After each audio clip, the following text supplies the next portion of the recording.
Okay. So good afternoon, everyone. My name is Madonna Nwaohere. I am a social worker by profession. I live in London, in the UK here. So I will be presenting this clip today, this conference today with my colleague, my professional colleague. Margaret, do you want to introduce yourself, please? Oh, sorry, I froze for a bit. My name is Margaret Njoroge. I'm also a social worker by profession. Okay, so we've jointly produced this topic or different topics on social care issues within the UK and everywhere. And this has been presented by the Igbo community who have asked us to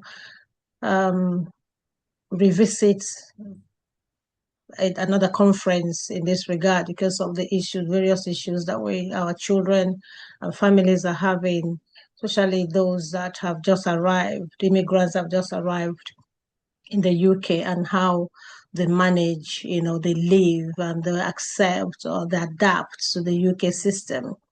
We've seen cases where young people and families and children have been under the children's services within the radar.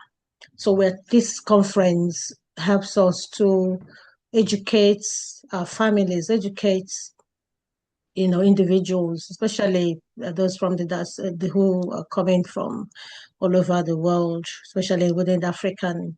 I've not mentioned any particular Africa, but we say Africans who come into the UK and how they understand the system. So Margaret works within the children's services. I do as well. I did previously, but I do other things in between. So we both have very extensive experience within this within the system. And please, this is going to be a question and answer a question and answer session. Please, for those who are just joining us, we've just mentioned that we will be sharing this on the video. This is being recorded. We'll be showing this on YouTube. It's being recorded. My colleague is Margaret, so she'll be co-presenting with me today. If you have any questions, please raise your hands and we would grant you audience. It's a continuation of the various topics that we've dealt with here previously. We've spoken about gangs, bullying, the impact of domestic abuse on children, impact of bullying on families, on our young people's mental health. We presented on different elements, but on child protection and how it affects children who live in this Western society, especially in the UK. Right, we are going to be running through, picking things, here and there and merging them together. Today, most importantly, we're going to be talking about what we call CCC, CCE, which is Child Criminal Exploitation, and Child Sexual Exploitation, and the impact on children and how this, how they are created within our children's lives and how we could avoid them, how families, parents be able to identify the symptoms. So what is criminal exploitation, child criminal exploitation? If we will want to define it, this is called CCE, child criminal exploitation, and then child sexual exploitation. It's an exploitation of young people, children and adults by other adults, young children and young adults by other adults to carry out criminal activities such as drugs, thefts, and we look at things like county line, when we say county line, we're going to be talking about that and how are this affected, how are this impacted on children. Is a manipulative activity, coercion, and it's like a very serious abuse. It's categorized under child abuse. They coerce children into committing crimes, and what are these crimes? And the sexual exploitation, child exploitation is when a young person or young people or a child are all coerced into sexual activities in exchange of affection, gifts, drugs, or status. So, and this, how are these young children recruited within this spectrum of behaviors? We look at through some of this through peer pressure. When we find children, young adults walking alone on the street, especially at nighttime or after school, you see them hanging around with friends in the parks. When they feel, when they play tantrums and you see them walking out of the house alone, feeling lonely out there. So these adults, unscrupulous adults, they look out for children who are vulnerable or shy, who feel that they are worthless within their own families or in school. So it is a grooming process. And this process, takes it's a step-by-step process whereby children as young as early as 12 are used by adults to run drugs. In terms of the perspective of boys, they are given packages to deliver, to run errands for adults who befriend them. And sometimes they pay them in cash, gift items, and then gradually they get mature into these behaviors, these activities. And then sexual exploitation, also where it concerns with girls are also offered gifts, phones, monetary gains. They promise them protection. They offer drinks. They offer friendship. They promise them friendships. There's also women who, we are not talking about only men. We have cases where certain women also act as pimps, what we are called pimps. And they are the ones who, work with these other men, like create their homes, big family, their properties are used as drug dens for young people to come in, to get into. So they invite them, they sleep over, they promise them everything. That's how the recruiting process goes. Margaret, do you want to, add more to this while we look at other things before we go into other ones? So yeah, I just wanted to, come back to you on the grooming process. And obviously we are talking to maybe, I would imagine, parents in this group. And it's just trying to understand that grooming process, helping them understand that grooming process and how the groomers identify their targets.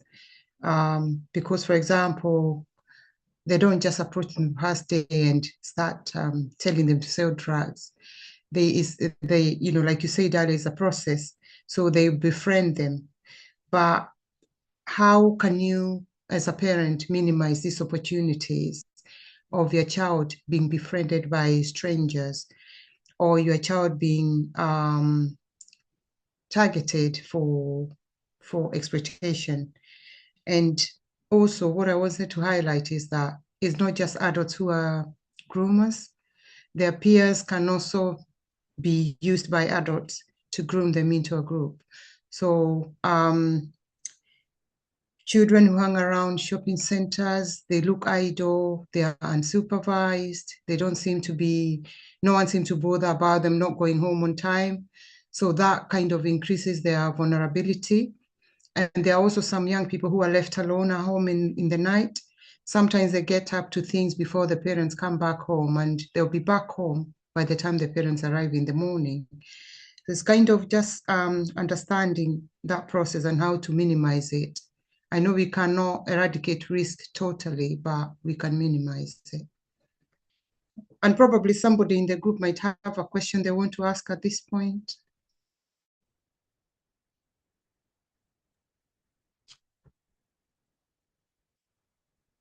Yeah, I think we have 8 people logged on. Okay. Is that I think does it whatever we're saying today, has anyone experienced, or your child experienced any of these behaviors or symptoms, or presented with any of these symptoms, any of these signs when they get home from school, that you are so concerned about? And these are the things we want parents to be open about. If you haven't actually started noticing them, you need to, I think we are encouraging parents to open their eyes, to be very vigilant about their children's presentations. I worked with a young girl who the parents started observing her coming home. She was only 13. The parents started observing her arriving home with bags, different bags, and she would have her nails done, with eyelashes, and then arriving home with shopping bags from expensive stores that they hadn't, sponsored the shopping. And she would always say, "Oh, my friend, we went to this, I went out with this, my friend," and then, she'll give different excuses. And until it then got to the level where the local authority had to get involved, because she was categorized, that she was beyond parental control. She was always playing tantrums, running out, coming back late from school. So we had to go to court to get the child removed from her parents' home, because she really, really got out of hand. Parents were no longer able to manage her behavior. Was quite challenging. And they could also present with things like defiance behavior, in terms of things like self-harming behavior. They start smoking, bringing perfumes, expensive items, back home. So for you as a parent, or us as parents, the first thing I should be asking is, how often do you check your child's bedrooms, whether boys or girls? Is your daughter or your son such a child who say, "Oh, mommy, I don't want you to enter my bedroom, I'm resting"? So you look at the signs and you start managing those behaviors earlier on, so that they don't get out of hand, to the extent that the local authority will then become involved. And that's where we said, listen, things have gotten out of hand. We're making this as simple as possible, because I'm not going to be quoting laws, because we're going to policies and the legislations won't be able to understand. We're making it very simple for us all to understand, because there are policies and legislations guiding this. Before a child could be removed from their parents, the local authority will go through the court process. And it has to be the process is, there'll be conferences, safeguarding processes, and child protection conferences. So it takes a long, strain of activities and process before we could go to that level of going to court for your child to be removed. And to be honest with you, when we talk about child protection, the local authorities are always serious about it. So please, the first value starts from home. Educate your children. Learn when they are playing tantrums, and correct those behaviors that you believe nobody else could. The school will not train your child for you. If anything happens at school, the school will be the first point that would contact social services. So there is not a place where behaviors are corrected. They're not managed. Margaret, is that the referrals that we receive they are massive, and would you want to give us any examples at this point, please?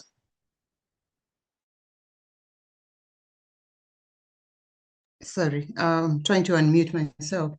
I'm thinking on the lines of child exploitation, obviously, whether it's criminal or sexual. But mainly one of the key indicators would be missing from home. So they are missing on the times they should be home. But the way the school becomes involved is when they start missing from school. So they start truanting. So they go away. You think the child has gone to school, they live in their school uniform, but they don't arrive there. So obviously the first point of contact would be the parents. The school will be trying to contact the parents, find out, and then that's when you learn that they never actually entered the school. And this is mainly with the secondary school children, obviously, not the primary school.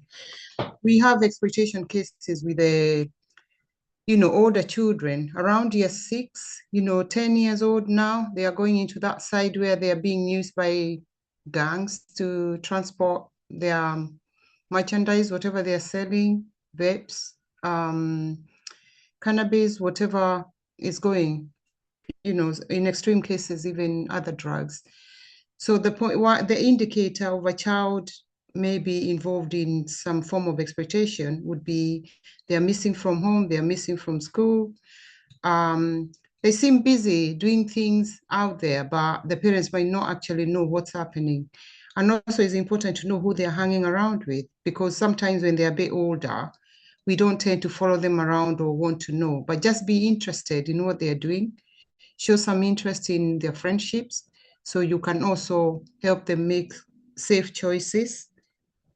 In terms of, the situation Madonna has just quoted about the court processes and children being removed from families, it's not an easy thing, because obviously the law, the main principle of the Children Act is the children are best brought up within their families. So we have to really hit those threshold, and the threshold is a significant risk of harm. And the way the significant risk of harm comes into child exploitation is when these children are really, involved in some activities that are putting them at very, very high risk. I worked in one of the London local authorities, and we had a lot of stabbings. And that's, obviously that's an extreme example, but it does happen. And a child like that, we know they are getting involved in situations where they could get stabbed. Not that we managed to get all of them before things happened, but that would mean we are involved. We go to court, we seek an order, so this child is removed. And what used to happen, I'm no longer in that local authority, things are still happening. They would be moved to a different area. So we kind of break up that connection. But it does happen that some children will still find their way back. But there are some families that, found help that way by just moving from certain areas. So their children are no longer connected to that. And for the court to give such an order, would have to evidence that we are really, really concerned, and this is what might end up happening to this child. For that, and then we look at a county line and how that affects children and families. What are these county lines, and then what do we understand by it? A county line is a process where young people are groomed to traffic drugs from one county borough local authority to another.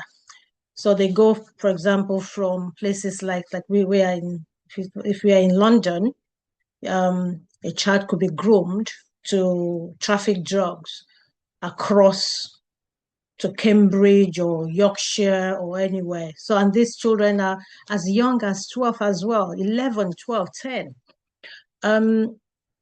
The statistics, one of the maps that I just looked at says that about 3,000 anonymous reports were received by, a charity organization about suspected counter lines activity across the UK in 2022. So they're very risky behaviors, and these children are exposed to a lot of risks in terms of some get stabbed, some get killed, some get maimed, and some are really exposed to a lot of adult activities that they shouldn't be exposed to. And then there's overall about between April 2022 and March this year, that was actually this year, that they passed on over 100,000 drugs reports to police forces. Can you imagine that these are all involving young people? So, and then they all also included information about illegal drugs, manufacturing and cultivation, drug trafficking and drug supplying and possessions. What we have to understand here about drug trafficking and where it concerns young children, young people who are in care have been used particularly because of their age, and those who are not even in care have been particularly drawn into these activities, illegal activities, because they are young, and sometimes the police obviously will not prosecute them. So they are like a classic, obviously, items. They would call them items to be used, individuals to be used to do these dirty jobs.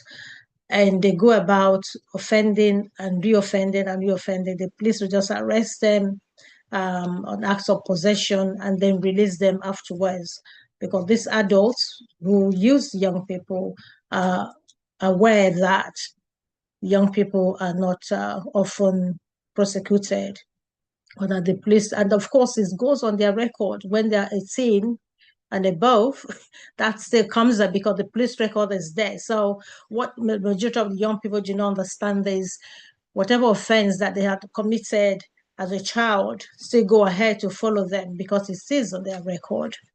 So we encourage parents to be able to, have this understanding and educate your child. Be careful what your children are doing. Put your eyes open, like we keep saying, and question. Your child should never be greater than you, in every aspect of your parenting skills. So we're now going to look at, Margaret, want to add anything at this point? We'll go to next. But of course, we work with the police as well in this regard. The police work closely with the local authority, with social workers, to bring these criminals into their police custodies and to curb crimes. But the network continues to spread. It's drug trafficking is a huge business, and the police are tracking a lot of people down, but obviously they can't do so much. So Margaret, anything else before we go to talk about the other impact? Yeah, I'll just mention, because I'm assuming, obviously I can't see the faces of the people attending, but I'm assuming they're parents. And for me, I always say that especially as ethnic minority parents, we need to work so hard to promote the self-esteem of our children, because there's a lot of attraction in exploitation, because there's money, there's expensive things, designer stuff, and all that. And I know it's nice to have those things, but it's also important to build the self-esteem of our children, that whatever we have, you're good enough with whatever you have. You don't need all these other things. And how to work to achieving that without going through the criminal side of things. because although they might not think they are being, they are criminals themselves because they're being asked to do things by, for example, adults or their older peers, they're still getting into criminality because they get used to getting these easy come things, and that could be that could set them into a default mode that, there's an easy way of getting things. So I normally say trying to promote the self-esteem of our children. They are good enough the way they are. And yes, they can get those things, but there are other better ways of getting the things that they want. And obviously for us parents being vigilant, any staff coming to your house, I think is important to find out, how did you acquire this? And, act as soon as you start noticing that kind of changes in your child's behavior before they get too far into it that, you start struggling and everybody else starts getting involved in your family. Yeah, and I think one of the problems and difficulties or challenges that parents have in dealing with social services is the fact that they get these calls, surprising calls from social services that, reporting a certain child. You wouldn't want to receive such calls from someone that you do not know. Your child hadn't attended school. I had a child a child that I was working with, another school reported that she had turned up in their own school uniform at their school. So she had left home in the morning, she was in care actually, left home in this guy that with her own real school uniform. But then this other school that she turned out at reported that she had turned out in their own uniform. So we're now querying, how did she get that uniform? So, but then that was for her to meet up with her girlfriends, for them to go to go to wherever they've been invited to during school hours. I had a young person who had packed her bags. A man had promised her £1,000 to spend. This was a 13-year-old child. 13, she was 13. So we are talking about the ages we are talking, they're not like 18, 17, 18. They start as young as 13, 12, 13. And for example, she had dressed up, packed her bag. Where are you going? A man had promised to give her £1,000 to lodge in an hotel with him. And my question to her was, what did you think this man was going to do? To just give you £1,000 and not call other men to, what activity do you think you're going to go there? So I'm just going to enjoy myself. So I can protect myself. I said, really? But the fact is, these young people, due to their vulnerability, they are so immature in their behaviors, in their thoughts, in their reasoning. Anything could go wrong. So they don't understand. They don't understand that they are being exploited. And that's where the danger lies. So that lack of understanding, lack of awareness, and this is why we are bringing these conferences to you as parents to start observing all these signs. Speak to your children in the language that they would understand. Speak to them regularly, educate them. Don't be afraid. If you don't, that a lot of materials are online. If you Google whatever you want to Google about, Google and it will come out. The policies are there. How does the local authority you live in, how do they work? How do they operate? Yeah. Yeah. Does anybody have any question? Please, if you have any question, please raise your Mom, I hand. want to draw some. Pardon? Yes. Okay, I think there was no question. Please mute yourselves.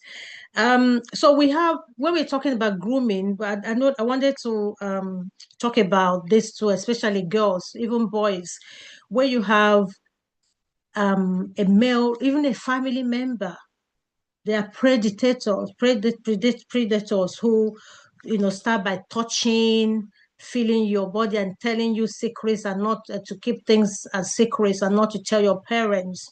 They start sometimes from neighbors, people that you know.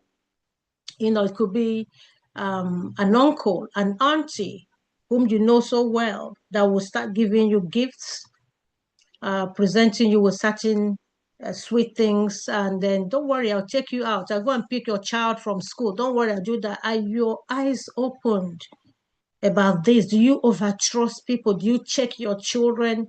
Do you check their bodies? What are the signs?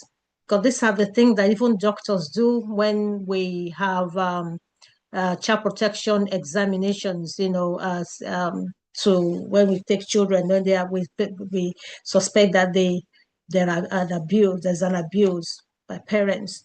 So please, these are very serious cases that we please ask you to pay attention. We don't want our children to be lost into the system through the net. Yeah. Okay. Any questions so far so that we don't keep talking? Any questions? Okay. So let's talk about, before we go to bullying. Can even ask for comments. Any comments from anyone? Comments? Yeah. Doesn't have to be a question. Okay. Please raise your hands. Just for everybody's, just to reiterate that this is being recorded and is going to be shared. If you don't feel comfortable with your video coming, please showing on YouTube or wherever, please close your video and don't show your face, please, because we'll be. And if you have any questions, please don't mention names of persons or places or where you work. Thank you. That's for data protection.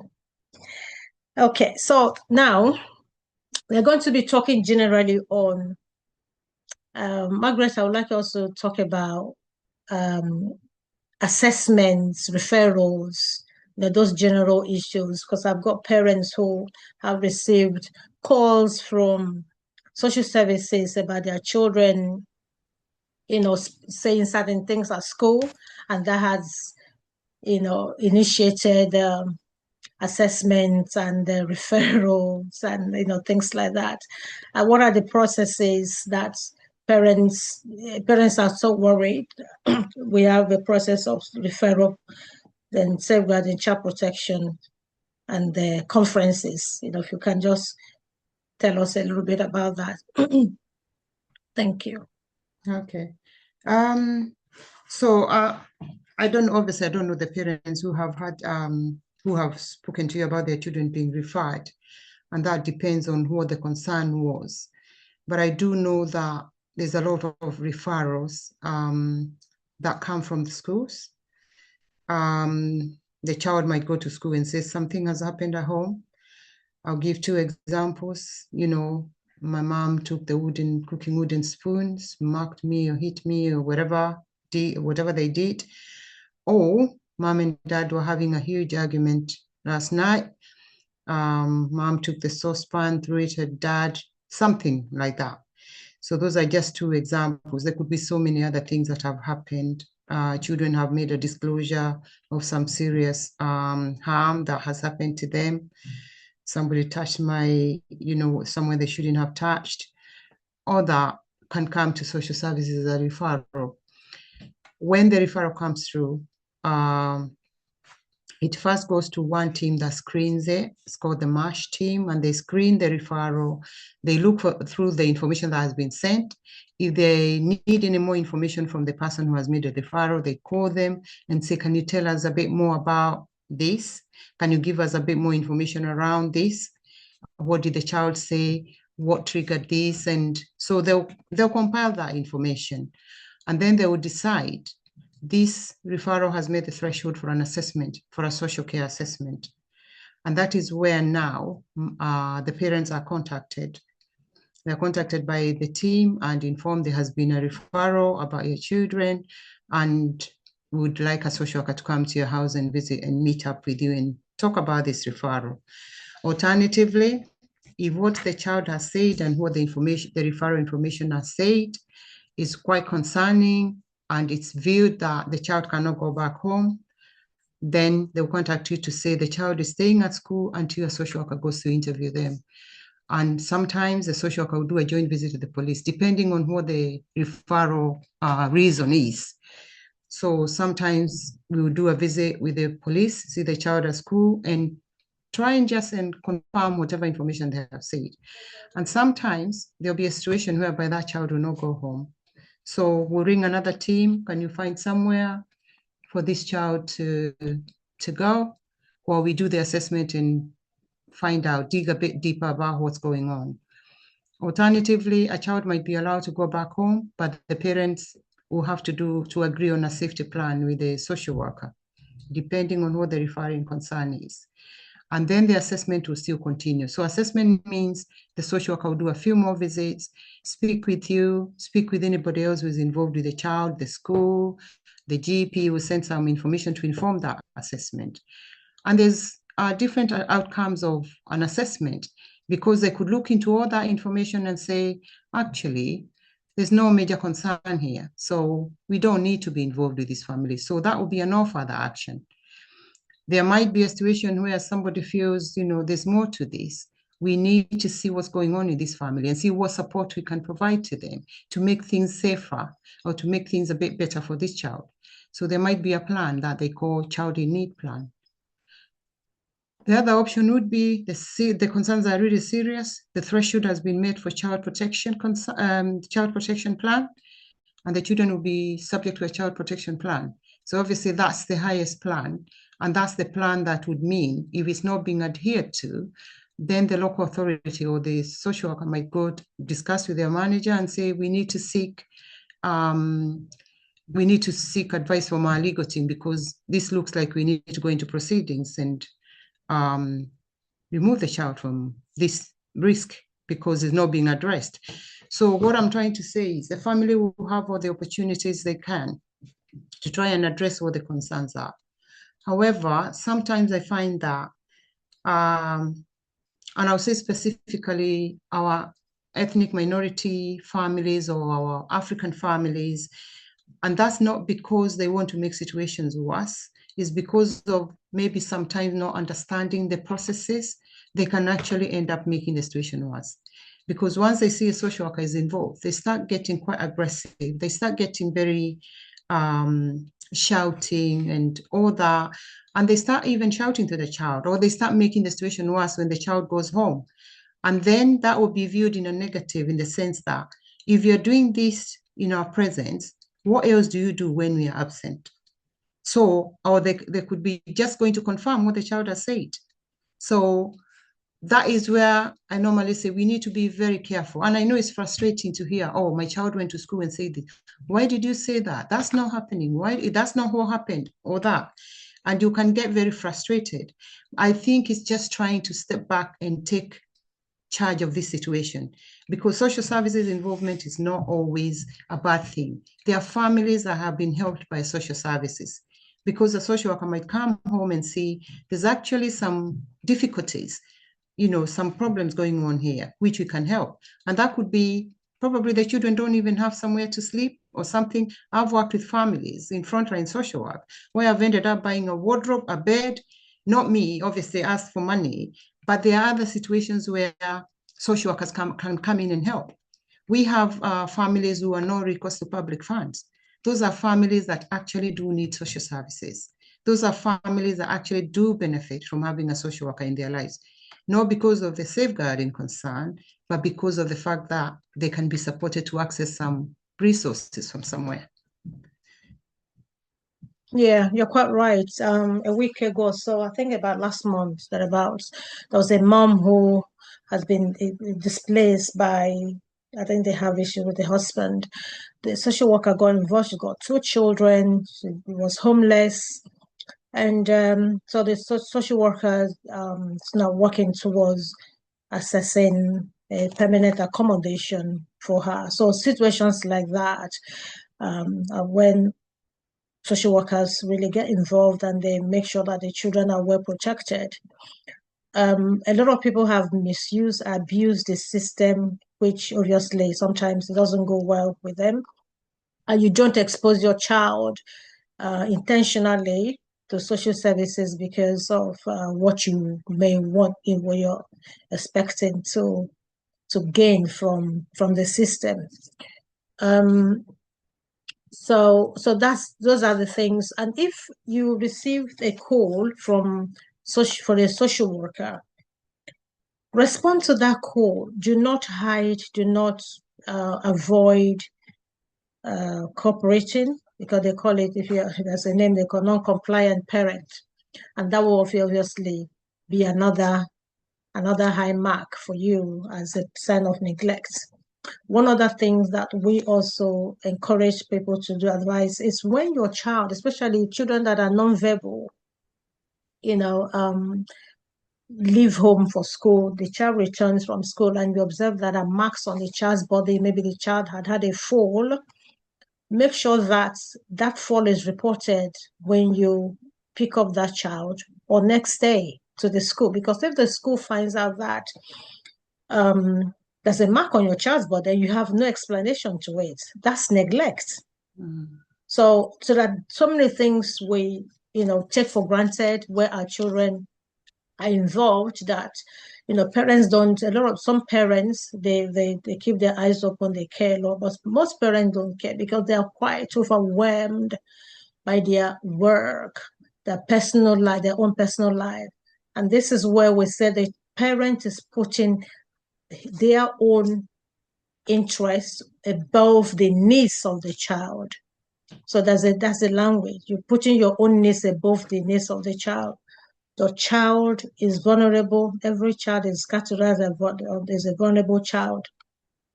Also, we later on will be talking about adults also who are vulnerable. If you're working in the system, be careful how you present yourself, because these are all vulnerable, and you're not putting yourself in that situation where you're in trouble because you do not understand the system. So we encourage everyone to read, listen to the news, look at what is going on. When you get to schools, ask questions, speak to the teachers about your children, their performance, their behavior. Don't say, oh, my child doesn't behave that way. But when a child is in an environment, there are certain behavior that he learns also from the peers. So don't be, I say a lot of parents who are first time, they say, no, that's not my child. My child is not behaving that way. Or because you don't know your child, So any questions, any comments, any experience that anybody wants to share? Please, this is the forum where we help ourselves. It's a very quiet group. Okay, hold on. Somebody is asking. Could you want to speak? Could you say speak to us, please? It's good. Emmanuel? Yeah, actually, good evening. Good evening. Thanks for having me. I actually sent a comment, and I thought is but then my situation is like this. My child went to school the other time, and he went there, and he told the teacher that I don't know what happened. He went to school in the morning. He was very okay. He was very happy to get into the class. Once you take him to class, he will hug you and then hug the teacher in front of the door before he gets in, and that's the usual thing. And then it gets to a point where I was called the next day, and I was told that my child said his mom used a cable wire on him the other time at home. Then when they came back from school, they told my wife I wasn't at home. And then the next day I got a call from social services that your child reported so thing in school. Although before I got that call, I heard when they were talking to my wife about it, and then I listened to them, and it was about, oh, mommy hit me with a cable the other time, and I tried to know exactly what happened, what kind of cable, when exactly did this happen, what did you do? And then at the end of the day, I found out that it wasn't really that my wife hit my child with the cane. It was just like he was doing something. He was told to stop it, and he kept doing it. And I was like, because like a typical African, sometimes you can shout, or sometimes you can use something to maybe make the person to leave, whatever. Not that you're trying to hit the person with it. That's the idea we had. But then in this situation, that's what happened. And then the child went to school and reported it.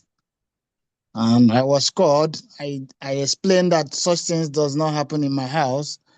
And it was also from that call I learned that I was also reported. It wasn't only just my wife. It was also said that I slapped my child, the same child. They were actually two in same school. The first one, a child of around 5, 6, 4, 3, yeah, said something, and then his brother was asked about the same thing, and they, like children, they both of them, whatever I say, oh, did mommy do this? He said yes. Whether it's true or not, both of them will always agree with each other. So he said yes. He was called from his school, from the same class, because he's like the upper class, and he agreed to what the brother said, and then that was how we found ourselves in the situation. The social worker called us. I narrated the whole experience to them.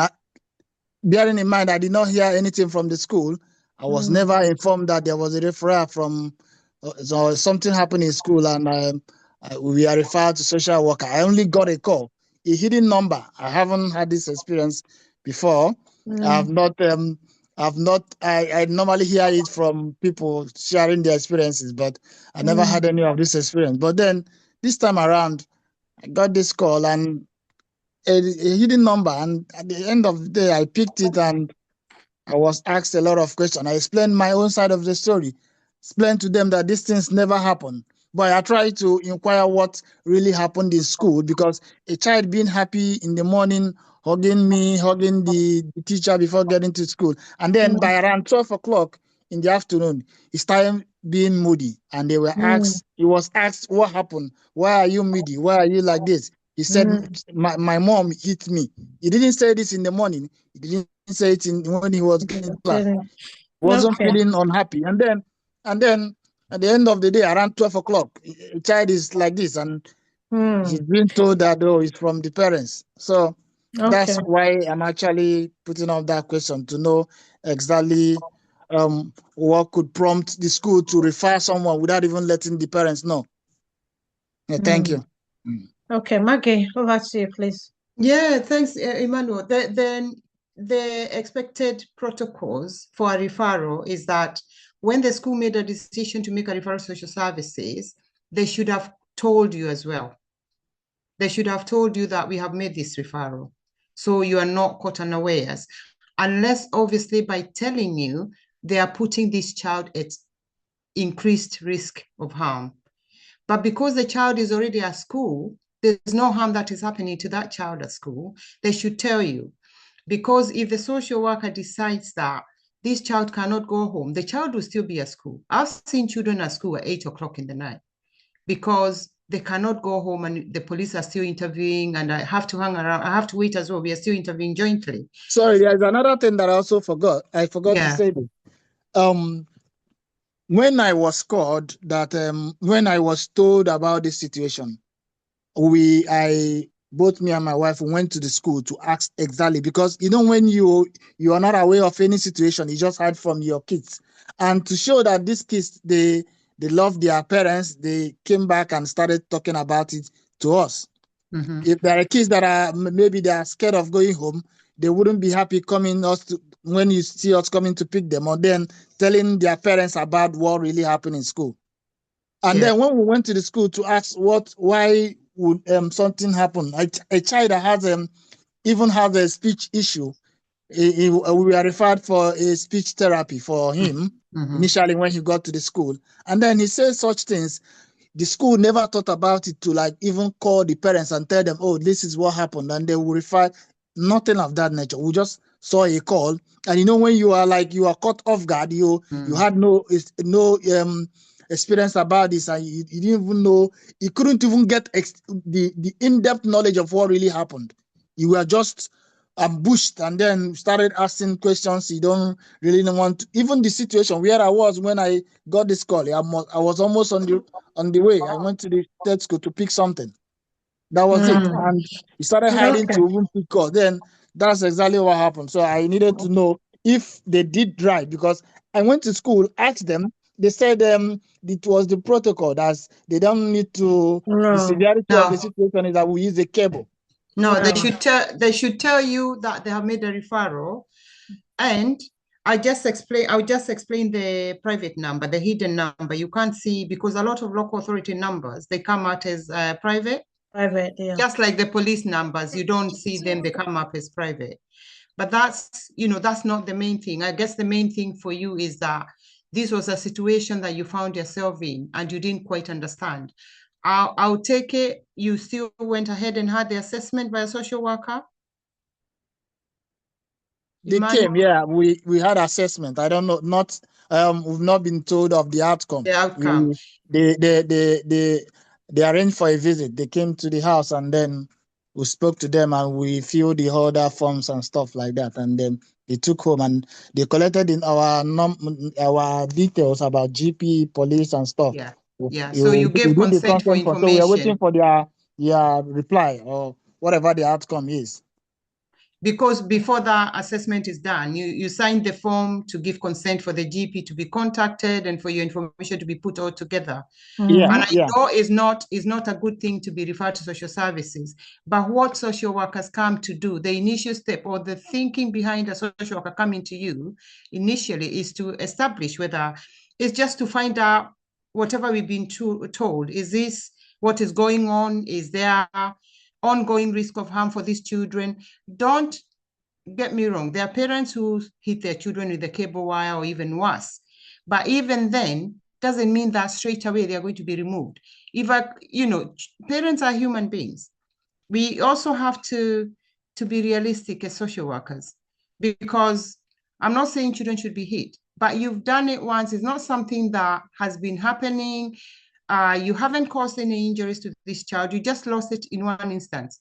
Some parents even admit, they say, yes, I didn't smack. And yes, we work from that. We work with that. So what is going to happen is all that information will be put together. The social worker will make their recommendations. Obviously, you said what had happened. You gave your side of the situation. The child must have been interviewed again, I'm sure, at the school or at home. So the social worker will still talk to the child again? Yeah, I think they spoke to them in school and at home as well. After speaking to the mom, they spoke to them separately as well. Yeah, because all that information will come together. And probably if the child says something different on a second visit, social worker has talked to them at school, talked to them at home, the story is not really adding up, or the information is changing. There's no way that the social worker would say, oh, this child is at risk, because you really do not know, because, the information is not consistent. Plus, you have explained situations from your side of view, and when social workers visit as well, they're observing what's going on at home. They are observing the family dynamics. They're observing how the children are interacting with their parents.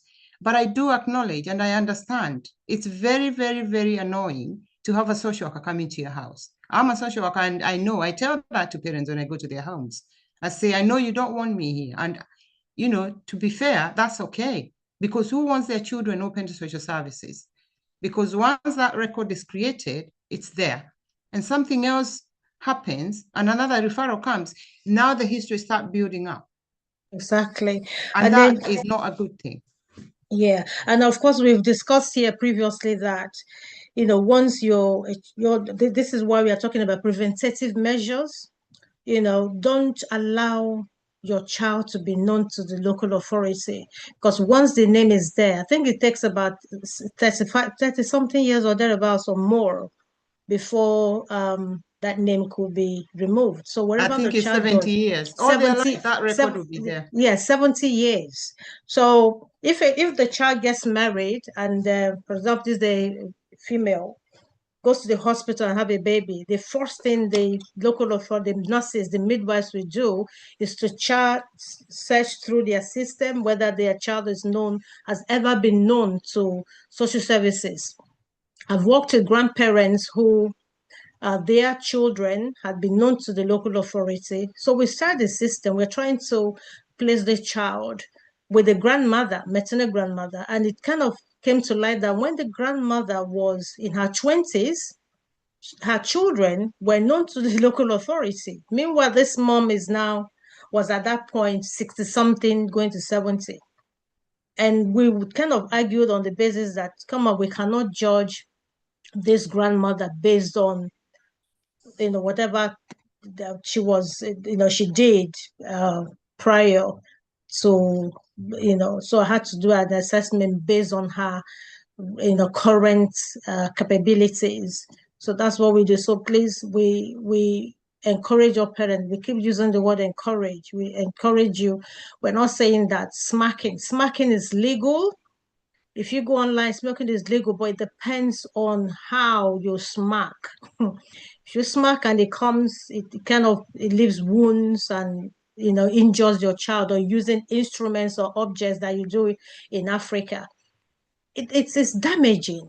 Think about how the emotional well-being, emotional effect, the physical, psychological effects impact on this child.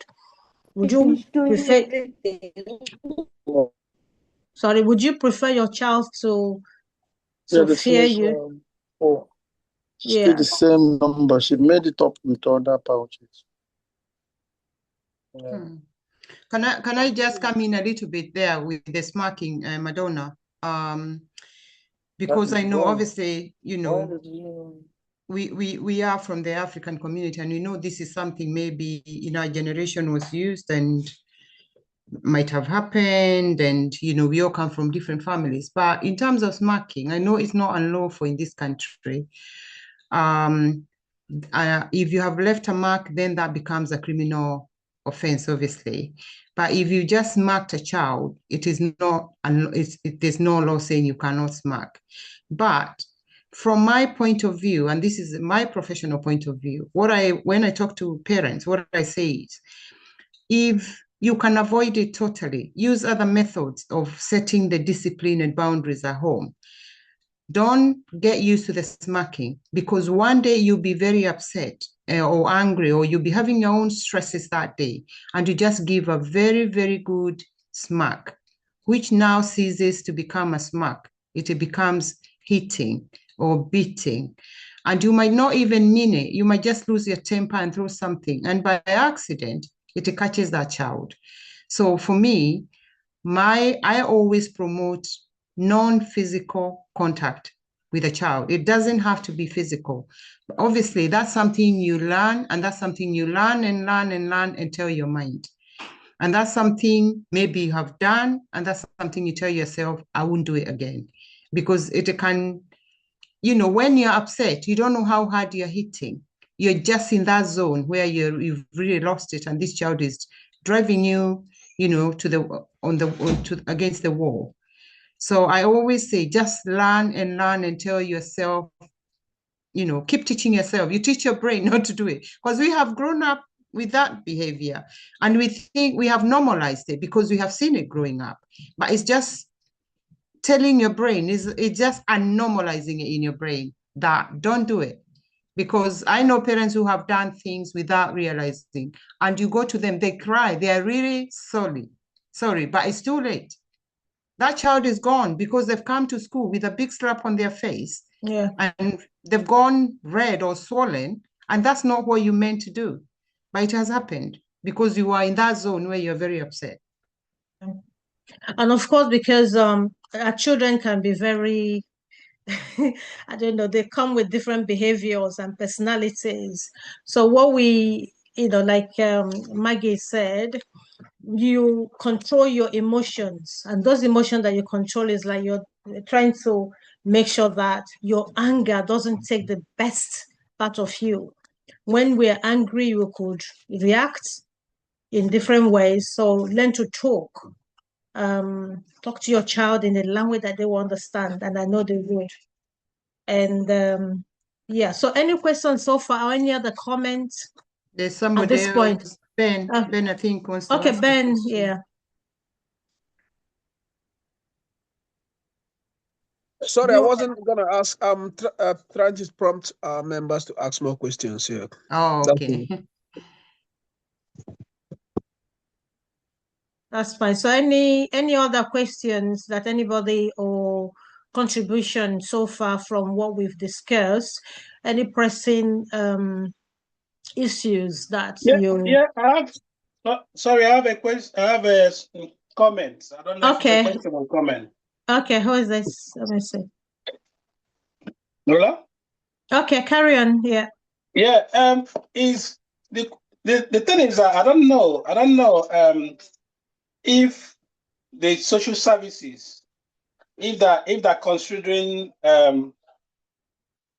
background and culture of different people when they're making their decision on how to treat issues in the family. Do you want me to? Yeah, you go. Yeah, when we undertake the assessment, yes, and you see when you get your copy of the assessment, there's something around their identity and cultural background that should form part of the assessment. However, I have to mention that if, for example, you have a social worker who is not very culturally competent, then their judgment, because an assessment is as good as a social worker undertaking it. So it depends on their experience, their level of experience, their level of knowledge about other cultures, and obviously their own way of thinking, how they think about certain things and how certain things affect specific ethnic groups or specific groups of people.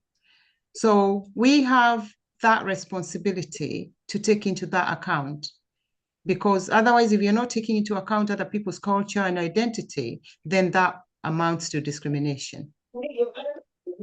Okay, thank you for that. That's what I want to find out, because it's very important. Because like if a Nigerian parent is shouting, doesn't mean that person is bullying the child or is being aggressive or being bad to the child. But if somebody that is not used to the culture will see it as overboard, that you're doing too much. Yeah, and it's true, because you're not doing too much. So it is true. It is true, because that is something that has come up again and again and again about being verbally aggressive and all that. So for us as the people from backgrounds where we talk loud, we are very boisterous, we are out there. I think sometimes it's just adjusting our behaviors into the situation or the environment. Because when I meet Madonna in her house, we are all, there's a way we talk where we cannot talk in the office if we met in the office. Not because they do not understand our culture, it's because even if they understand, they expect us to be behaving differently. So, for example, I'll give you an example. I worked with an African man, and I was working with the children. So the referral came to me, and there was issues around, obviously, what was going on with the children at home, shouting, and the child had made allegations that they had been hit by their parent. I'm not saying they had been hit or they hadn't been hit, but I know when I did the assessment, I was very particular in terms of how we are behaving in front of other people, because this particular dad came to school and started shouting at the child. And I actually had to come out of the teacher's office and say, "Can you come in, Mr. So-and-so?" I went to a different place with him and I said, "Please, I'm trying to kind of deal with this, but you're making it worse," because the school didn't see the reason why I was saying this child can go home. But I knew deep in my heart, this child is not going to come to any harm when he goes home, because I'm going to see them tomorrow anyway. So if anything happens, then they have to be really, I would say, I don't want to use the word stupid. You have to be really not using your brain if you're going to do something on top of whatever is happening, because it's already out there. So let's deal with whatever has happened instead of you going and doing something else. For example, what I'm trying to say is you wouldn't go and start hitting this child again after they've already made a disclosure. So you're going to try and contain the situation. And what I normally say is just try to notice whatever situation you are in and act to suit that situation. I'm saying don't go shouting and screaming where you're not supposed to be doing that. Yes, we are loud, we are happy, we are boisterous, but just try to watch where you are and behave accordingly. That's what I'm trying to say. But Exactly. we know, they know Africa, they know us, we are loud and boisterous. But some people who don't have a lot of exposure to other different communities, ethnic, do not understand our culture, they'll start saying we are fighting or we are shouting at children. We are just being happy. That's how we roll. Exactly. I worked with a parent, talking about that cultural competence. I worked with a parent who the home visitor nurse had called me to say, oh, could you go and see so and so mom? I think she's really she's distressed. She's that. She was shouting, and there were children there. And because she had called this mom, and then obviously the woman was like, oh, I can't get it. She was just kind of, the way she was expressing herself was beyond the comprehension of this midwife, the home visitor. And then she had called me to say, oh, could you, and I went, and that really, she triggered this referral, higher than it should have been, to escalated it. Anyway, then I went in to see this lady because I've had a lot of, comments and, complaints about her, this mom. And then I said to her, I said, listen, I'm going to take off my social work hat now. And I'm going to be talking to you now as a fellow African. What is wrong with you? What happened? She said, see, nothing. No. I said, nothing. I said, what do you mean by nothing? They said you were screaming and you were experiencing some emotional whatever. So they're trying to make a referral to the mental health service to that extent.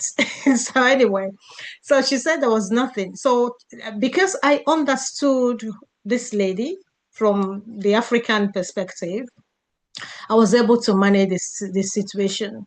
So yes, we go through cultural competence, courses, but unfortunately, as the case may be, our other counterparts, social work counterparts, do not understand us. So we are the one that need to educate them, and be careful how you present yourself, how you behave in public, how you behave in presence of your children, because those shouting and screaming, oh my goodness, they make great impact on their own behaviors as well. But they go on to abuse, they go ahead to bully other children because they have seen that at home. So last time we covered on the impact of domestic abuse and how this affects your children's well-being mentally. We've done a lot of trainings on this at the conference on this. So I think less people have questions in this regard. So when you're having arguments with your partner, your wife at home, please be careful. It will affect them. It will affect their education. It will affect their overall well-being. They will be underachieving. This is what triggers the gangs that we're talking about, because they don't see the home environment as a safety, place for them anymore. So where is your child safety? Where do you think that they feel safe? Is it at home or school or at the home of their friends that they do drugs and perform other illegal activities? So think about that. Right. So any other questions or comments before we wrap up? I think we've been here for an hour or so. Yeah. General comments. Maggie, do you have anything else to add? Okay. No, that's all. All right. I'll just make a comment, sorry. I would say our fellow, parents, aunties, uncles in this group, our fellow Africans, let's learn how to be emotionally available and emotionally attuned to our children so they can talk to us, they can tell us what is going on before they tell somebody else who is actually going to make a referral to social services. Absolutely. Yeah. Or make a big story from nothing. Yes. Yes. And that is what it is, because they normally make big stories out of nothing. And those stories will then go into expose certain things that your family would never come out of. Things that you think are nothing, unless, significant, they'll be expanded, because when we complete assessment, we go through everything about your family.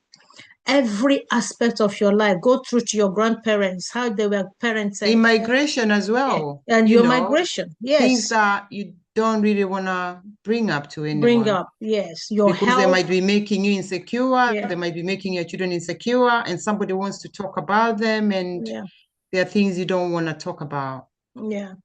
And what the system does, the system thinks that because it's a protection aspect of it, the safety, the safeguarding, and that's what we work toward. We have policies that safeguard children. Is the children, the child protection, guidelines, and then every child has the right to live in a home, in a clean environment, to go to school. If your child is underachieving, why? What are the triggers? What are the effects? Why is your child, behaving in a certain way? So please look out for those signs. If you're working too hard and you and your wife do not have time to look into your children's activities, extracurriculum, homework. I had a parent who said she just had a baby recently. She said, oh, this period that she had been at home had given her time to put her eyes into her older child's welfare. Now she's teaching her at home. Because obviously previously she was working all around the clock. Her husband is working, she's working.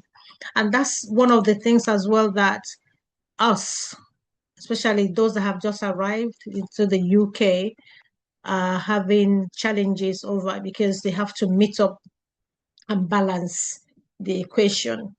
Rent, accommodation, all the bills, all the utility bills, the children, and you come here with your children alongside your spouses.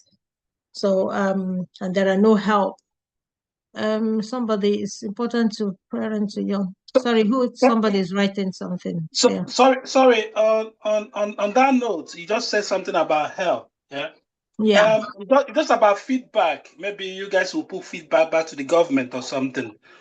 To, I don't know, children that came, so that they will be qualified for after school meal, free after school meal without paying for it, because they're not entitled to public fund. So if they can exempt children to be entitled to public fund.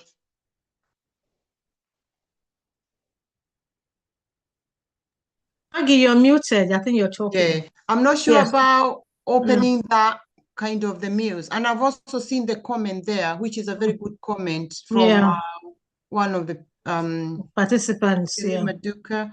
Yeah, because what we follow here is the law. We come to this country, we follow the laws of this country. So whether that's the child safeguarding laws, whether that's recognizing what is what would be deemed as child abuse within our culture, and navigating through that, and also adjusting. We have to adjust to fit in with the laws here. But our culture is also important, because there are some safe practices within our culture which we have to still continue with. But the unsafe practices is what we need to adjust and make sure that the things we are doing align with the laws here. In terms of opening, in terms of immigration and no recourse to public funds and allowing children to have free school dinners, I'm not sure about the people who have come here with the sponsored COS is called. I know people, I've worked with families before who have no recourse to public funds, but they are not particularly on that visa. And we have managed to open other avenues for them, which is school dinners, and also they also get some money. So some local authorities have a specific team that works with people. It's called No Recourse to Public Funds team. And they will provide financial support to these families from the local authority, not from the government, not from the benefits people, but from the DWP, but from the local authority. But the COS visas, I'm not sure they'll open that to them. But in my view, I think there can always be discussions between certain people and the school. I'm saying certain people because I don't know specifically who. But I think, because how much is food in school? It's not that much. I think there can always be that. If you're struggling financially, there are also other places you can go and get. I'm going to just put it out there. There's a place called the food bank where you can go and get a few stuff. But that is if you want to. That is if you feel, that can help you. There's some community hubs that have opened. We have one where I live, where they have like food which is subsidized. So obviously, if a family is struggling in that sense, there are different sources where you can get some food, to top up with whatever you have. Yeah, exactly. And then, of course, when one of the things that the system looks at is for any parent that had arrived into the country, you would have told them that you can afford to look after your children when they come here. That's why, some of them have no recourse to public funds, because the system is quite tight now. Most of the resources have been cut. A lot of cuts here and there.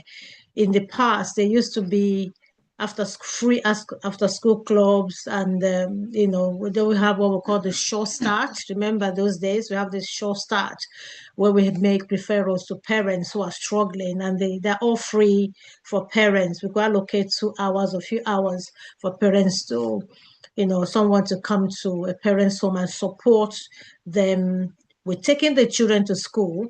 We had such systems, but they are no longer available.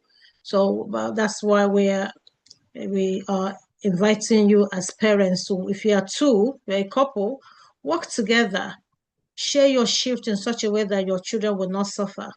Share your activities so that when one person is working, the other one is at home looking after the child.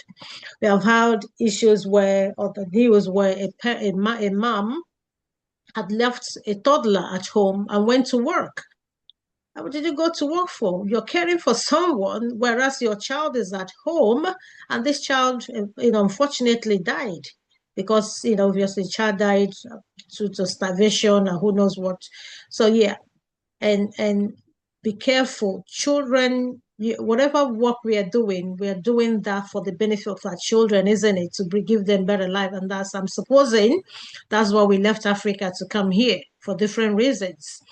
So please protect your children. This country takes child protection very seriously. They don't play with it. They take the law seriously. This is a very legalistic society. Read the law. Don't go against the law. Please, we beg you. And that's if there's any other question, we have to do the final summary.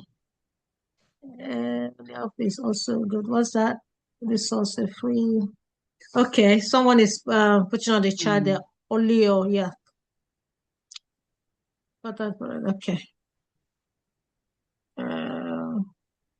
Yeah, somebody has put a message about a source of a resource there for resource. Free food. Yeah. Okay. Is the oleo app? Okay. It's also a good resource for free food, amongst other things. Okay, that's good. So at least we have this. So Uche, if you put that on that platform so that parents will also, tap into that. Thank you. Thanks for that. All right. So I think if there are no other questions or comments or contributions, we have to wrap it up now. Okay, Ben. Sorry, I have a question, please. Okay.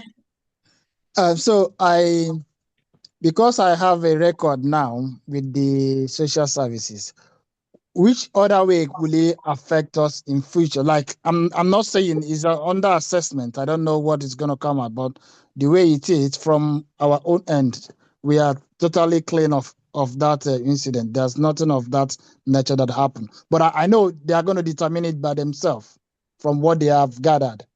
What I'm saying is, how would this affect us in future? Maybe how would this affect us as a family? Let's say in record purposes, how will it affect us? I don't know if I put it correctly. Yeah, I think you're trying to ask the impact of all that, on you, your life here, your family. That record stays there. Like we said earlier, that record stays there. And I think, and it will stay throughout your children's lives. However, unless somebody asks directly for any information, for example, there's something going on and somebody wants to know, have these children ever been involved in social services? That's the only time they can request that information. But if you're just going on with your life with no any significant things happening in regards to your children, then that doesn't come into play. But for example, like what Madonna said earlier, when your children are older and maybe they're having their own children, if social services is ever involved, then that comes to light. Because when we write assessment, we are writing, mom was also involved with social services as a child, or this family was previously known to social services. So that history collects. It's not good history. And that's why I said earlier, it's better never to come into contact with us. We are not bad people, but don't get involved with social services. But if you've already got it, just try and not get involved again, because then that's it. There are people with records that have just lain there with no one ever asking for any further information. As long as you don't start building that history, and when I say don't start building that, continue building that history, is knowing how would I get my children involved with social services so I can avoid it? What are the safeguarding things that social services might get involved in my life about? Okay. So the record will be there. So it's not about the outcome, whether the outcome is a clean slate. I don't think there's anything like a clean slate. The record is already there. Even if the outcome is no further action, the record is there. The record is there. I worked with this child. I started working with her from the age of 14. From the age of 14. So when she were in court processes all through until she went into care, she later on became a mom herself at the age of 16, 17. Before she turned 18, she had 2 children. So remember that the history had followed. And then each time an assessment was written, she would read it and say, why did you have to bring this back? Why did you have to, this one happened when I was this, And then her child then became known to the local authority. The first baby, then known to the local authority, was removed from her. Remember, that's a mom transferring that history to the child. So the history of that child will start from the history of the mother. So mom was in care, the child was in care. So remember, that history continues. So what we are saying is, avoid it if you could. Avoid it. Train your children well. Make your home a safe place for your child. If you have any issues, teachers are your friends. Speak to them. Oh, this child came back from school yesterday and I didn't like his presentation. I think he said he was bullied. Talk about it. Address issues with the teacher. They would, the only time teachers will not, they feel you're making yourself alienated from school. And they say, oh, this parent doesn't, think about their children, or they don't ask questions. Ask questions and present each issue as they arrive. Address them as they arrive. Okay, Ben, I think you wanted to say something. Ben, your hand was up. Yeah, good evening. This is Ben Wachuku, the chairman of the Igbo Union Chelmsford. I want to say thank you to Madonna and Maggie for this wonderful presentation. Everything you've discussed is something that is happening. I'm happy we've got people here who can relate to it. Somehow I've also related to it. So we are happy that we're able to put this together. We say thank you. Next time I don't want you guys to get discouraged by the turn up. Next time we do our best to get more people to to attend. So I'm saying thank you. Also next week we have a seminar. Next 2 weeks, in 2 weeks time, we have a seminar on stress disorder, which is related to this topic, because stress could be one of the reasons. When parents work a lot, they could get stressed and they can easily get irritated by what the kids do. There are things children can do and you overlook. You realize that they are kids. But when you've work night shift, lots of shifts, and you get stressed, you might get irritated and find yourself smacking the kids unnecessarily. We understand that some kids can be dramatic and exaggerate things, but some parents are guilty of these things. So please, I'm encouraging everybody here. And we have the chairman of the Organised Igbo General UK here as well. I'm encouraging and some other leaders of other groups that are here to share this leaflet to your own platforms. Next 2 weeks, 27th of June is a very important one. We have a consultant psychiatric. He's an addiction specialist. We've been able to get him to give us that seminar on stress, on how to manage stress at work and home to prevent some of these issues.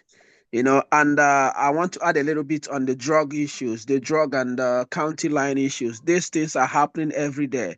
Those kids that they are stabbing in London, in Colchester, in Basildon, these are people's children. These are Black children. These are our children. Some of them, it happens and we pretend like we don't know that it's happening. It's happening.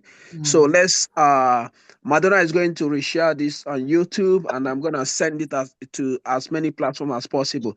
Let's watch and learn from them.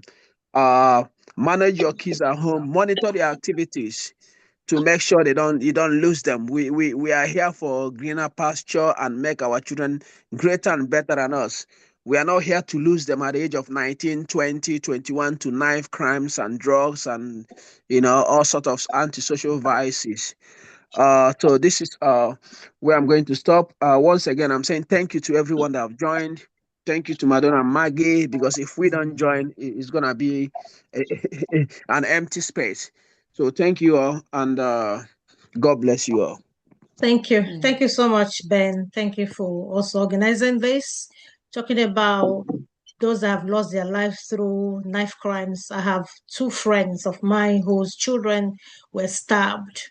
One was killed in front of their home here one in Essex, 2 in Essex area some years ago. And they're all vibrant children who were started grooming them until they got to, even when they got out of the gang attitude, their friends still follow them. They say, okay, you want to leave the group? No, you aren't going to leave.